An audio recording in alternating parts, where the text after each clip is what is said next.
Good morning and welcome to the show. And I have a killer head cold and I should be in bed, but I'm here to talk with you and my friend Paul Vizard and Keith Nichols, who I met about 5 minutes ago. Welcome to the show, guys. I'd shake your hand, but I'm all germy and everything. Sure, no worries, Don. Yeah, just keep your distance. Glad to be on the show. It's early, man. Yeah, well, early. It's the name of the show, Waking Up with Don. Yeah, I know. And let me tell you, Don had a hard time getting out of bed this morning. I'm trying. Yeah. So, Paul, you know, we've known each other for about a year or so, year and a half, Yeah. whatever.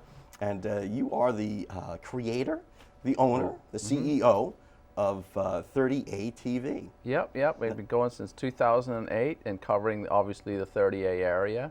And, you know, we get out in the community and support as many businesses as we can, charities and so on. And, you know, we've kind of been expanding over the years, and it's just fun. Well, what makes 30A TV different is that it's really internet TV, is that right? Yeah.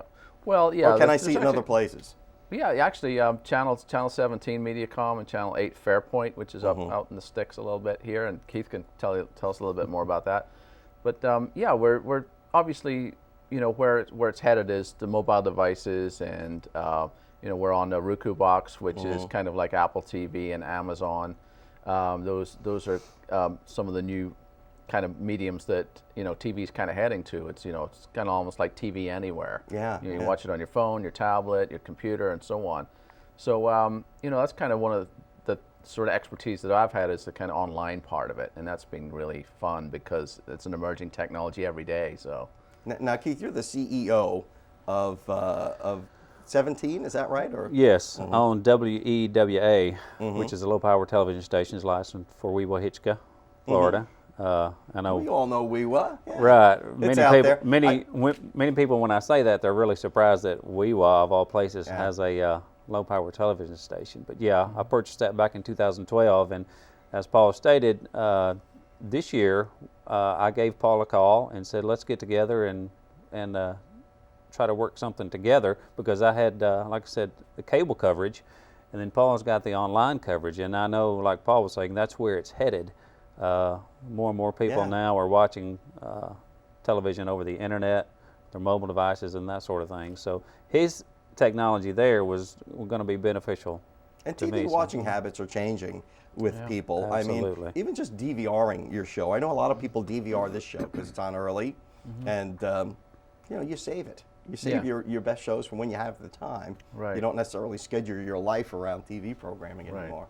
Yeah, and the something like the Roku box is, you know, it's really interesting because it's a $50 box, one-time fee. You connect it to your internet, and you've got 1,000 channels at your disposal. You know, Netflix and Hulu added in there for about $7-8 a month, and you know, you've kind of cut down your cable bill a little bit here. It's a dirty secret. Yeah. So well, people hate their cable companies. Yeah, well, because you know it becomes very expensive over time. Exactly. Absolutely. Right. So when you can bring it down to a one-time fee, you're going to save people a lot of money. And of course, 30A TV is on that channel, and we're actually syndicated in other channels within those channels. So that's where it gets a little goofy, but yeah, it's really fun and neat. So yeah. And what type of programming can we see on 30A TV or Yeah. around WEWA? What type of programs do you carry? Yeah, sure. Well, actually, we've got some of our staple programs, if you want to call it, is Good Morning 30A, which will get my wife to get up out of bed for that show. And we also do a cooking show where I do a parody of Julia Childs, and that's actually up for another nomination this year, we believe, for a Taste Award. That's the third year in a row that we've been nominated for, we believe. And maybe this year we'll win. Be like Susan and Lucci at this point. But we just started some new shows like Viewpoint Walton, which is one that we featured Aliqua Animal Refuge, and so we kind of got show hosts that are coming on board with us to launch these new shows. So it's going to be quite neat to have this really new programming. Cool. Yeah. We got to run off to the local weather, but on the other side of that, let's talk more about the future of TV and where all you guys are going to take it here locally. Sounds great. Well, we'll be right back after your Waking Up with Don weather. Welcome back to the show. I'm here with Keith Nichols and Paul Vizard, and these are the guys that are changing TV in the local area, hopefully for the better. Hopefully. Hopefully for the better. Now, so. Keith, before I rudely interrupted you before the break, you were talking about where you wanted to take local TV. Well, as Paul was saying, we are really hyper local, and we really want to do a lot of local, hyper-local shows. Yeah. My dad owns a couple of TV stations in Northwest Alabama, so my background is in television, and I know how important and how vital hyper-local programming is. And I know we were talking about how we've had difficulty with cable companies in the past seeing the vision of the hyper-local programming, and it's been really frustrating, but television is certainly changing, and I know the way cable companies operate is changing, and it has changed over the last several years. And when we talk about hyper-local, people are used to local TV, where it's one market area that maybe like maybe 9-county broadcast area, and that's your local TV. Hyper-local, it's really like a neighborhood or a town or 30A, a street. You know? Exactly, yeah. I mean, 30A obviously is 18 miles long. It's sort of 14 little villages or towns, as they maybe call them these days, because it's growing so fast out there. But it's kind of neat to be able to just go cover the one of our sayings is the only stars we have are you. And that's kind of one of those things where we're in the community, we're supporting charity events if they want to promote their events, and obviously the businesses as well, which of course, feeds us. So it's really grassroots TV. Yeah, absolutely. it really is. For lack of a better term. Yeah, absolutely. So we think it's great, and 30A, like I said, is kind of that growth area for us. It's kind of our hub, and then we'd love to get out a little bit more, and that's kind of one of our a little bit failings is to be out in the sticks a little bit more, like in the Blountstown and Bonifay area that we do With have all due coverage respect for. to those yeah, areas. no, we're trust me, we're not ignoring you. We'll be there. Yeah, and bringing people into the area is important too. I mean, if you're broadcasting about 30A up in Blountstown, maybe people from Blountstown want to come down. Absolutely. And we want too. We was a great little town. Yeah, they want to know Keep a about little honey. That's know right. about events and so on. So they want to know what's going on. So it's great. That's what makes your show so great. Yeah. You tell people what's going on. I try to tell them what's going on, and the important thing is it's all about the people. It's about the people that make the community good. It's not about things, it's not about products and all that stuff. You bet. And, that may pay the bills, but it's people that keep it interesting. Exactly. And, yeah. And there's more, and it's not just Panama City. I mean, it's all out there. There's people that are doing great things in this area. Well, gentlemen, it's been great having you on the show, and I'm excited to see how all this is going with internet TV, Roku, smaller stations. I mean, you're filling a niche that really needs to be filled. It's fun stuff. Yeah, there's room for everybody. Thanks for having us on. That was great. Thanks for being had, Paul. Hope you feel better. Yeah, I will. I'll have another cough drop. We'll be right back after these messages. Welcome back to the show. I'm here with Pamela Elliott from Elliott Vocal Studios and Talent Agency here in Panama City. Thanks for coming on the show again. Good to see you. Thank you, Don. Good to see you too. You are like the busiest person in Panama City, I swear. You've always got something going on. It's pretty busy. Yeah.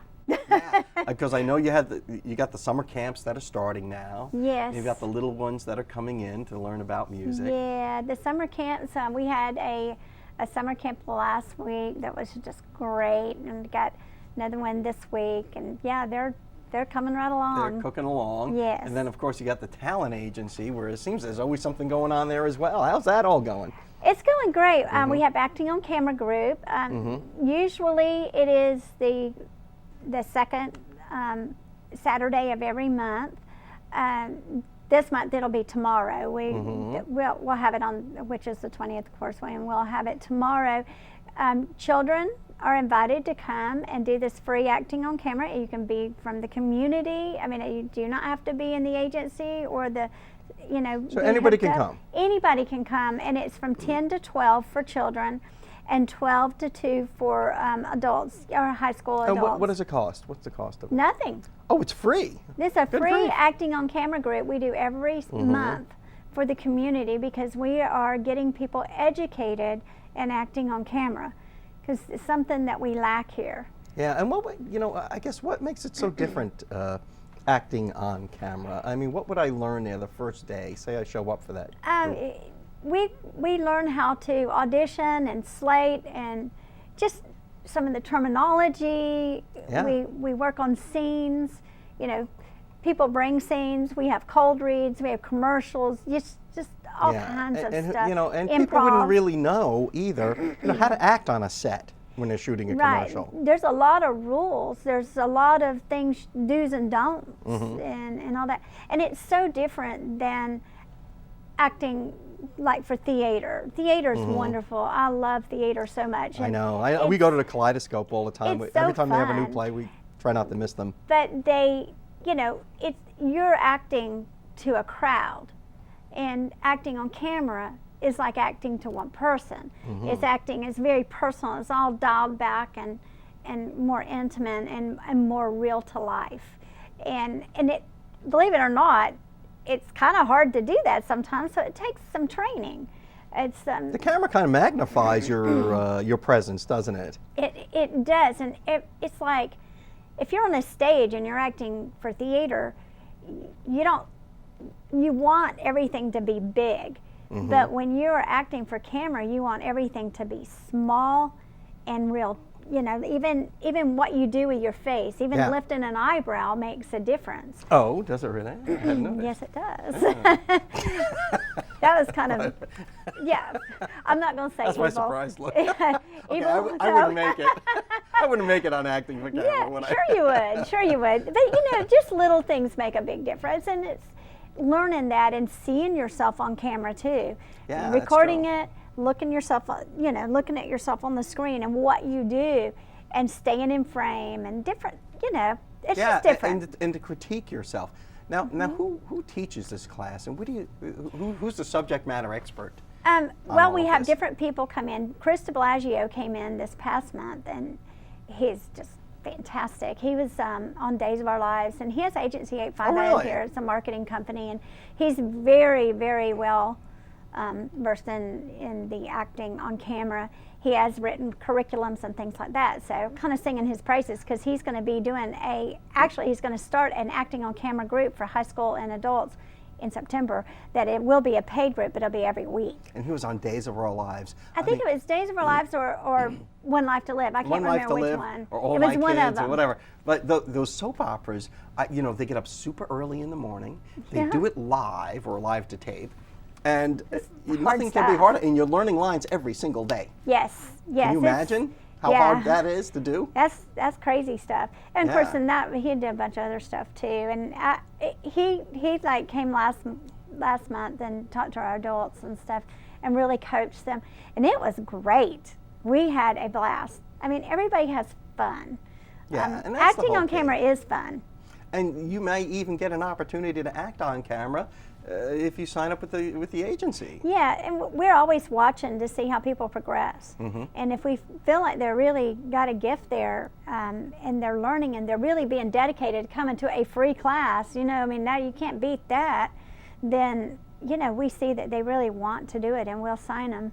Even if they're not experienced, if they're coming and learning, and we see that they're, that they really have made progress, we'll go ahead and sign them with the Well, agency. Pamela Elliott, there is always something cooking at Elliott Vocal Studios and Talent Agency. Yeah. And thanks so much for bringing so much to the community and to the show.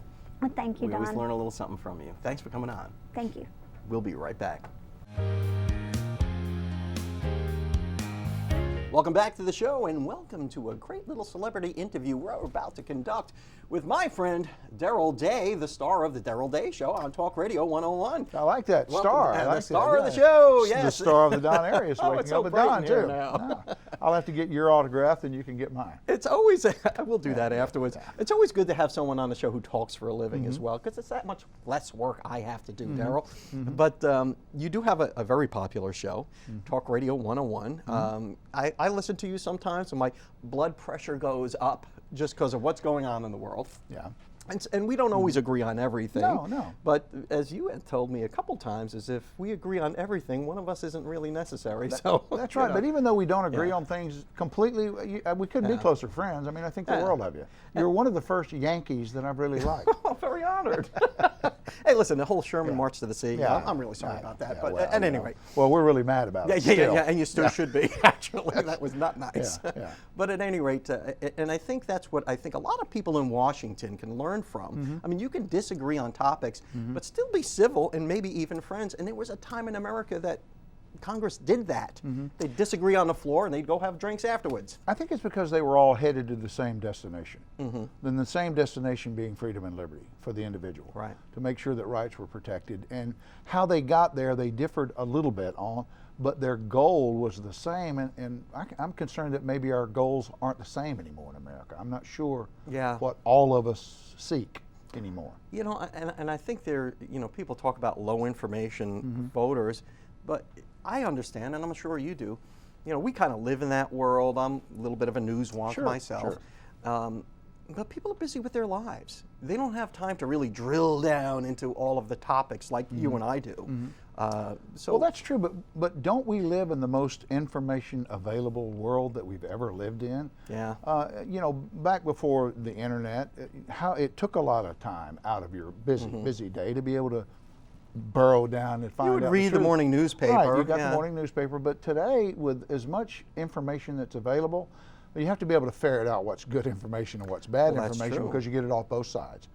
But I don't think there's an excuse, because I think it's a part of the duty of a citizen to be an educated electorate. I believe that's not a nuisance. I believe that's part of the price for You really being free. have to do, before you flip that switch or push that button in that voting booth, you really need to do your... Whichever way you vote, you need to be sure that you're voting for the right reason, that you're sure of the issue or the candidate.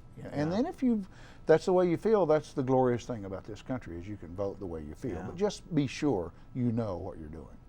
We got to run off to a break right now, but on the other side of that, let's talk about stupid people and smartphones. Okay.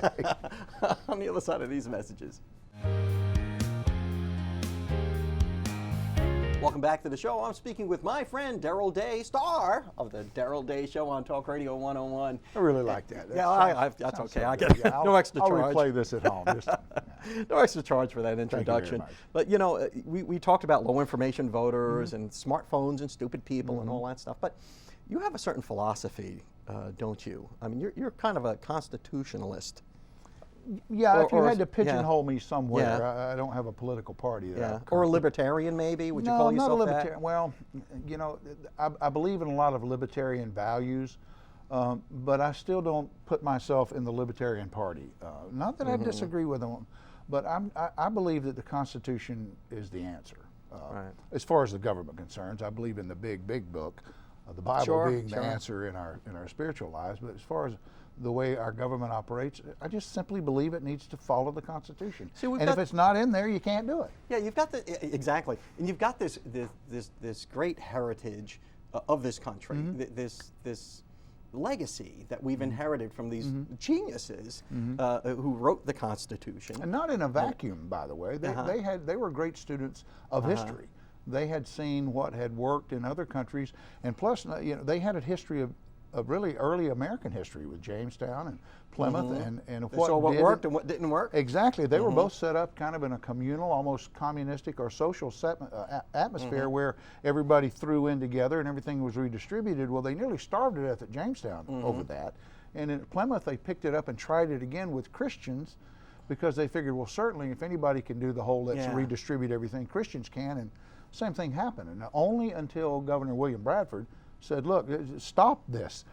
Whatever land you're tilling for the community is now yours. You own it. You root hog or die. If you make it, you make it. If you don't, you don't. And it was then the explosion happened, where we went from plowing ground with a log, a sharpened stick, to steel plows. The whole idea of private property ownership blossomed. And everybody began to do much better. People had skin in the game. When it was their skin in the game. It was their stuff. It was your 40 acres and a mule. Right, you made it or you didn't. It meant more to you. Now, that didn't mean that they couldn't throw together and help a family that was trying and was down on their luck, because that's charity, and that's what charity is called. But it wasn't imposed on people. It wasn't institutionalized. The way it is today, in a lot of ways. Right. We can talk for hours on this topic, but if people want to listen to you, if they have been living in a cave somewhere and don't have a radio, they can get Monday through Friday from 6 to 9 a.m. Central Standard Time, 101.1 on the radio dial, FM radio dial. Okay, and we'll love just to have tune in, them. and we can listen to you in the car on the way to work. Yeah, or call up and give me a piece of your mind, and I'll I like to call in and sound off. And sound off. 233-9988. 850-233-9988. Daryl Day, thank you so much for everything you do. Don, thank you so much for coming on the show. Okay. And we'll see you next time.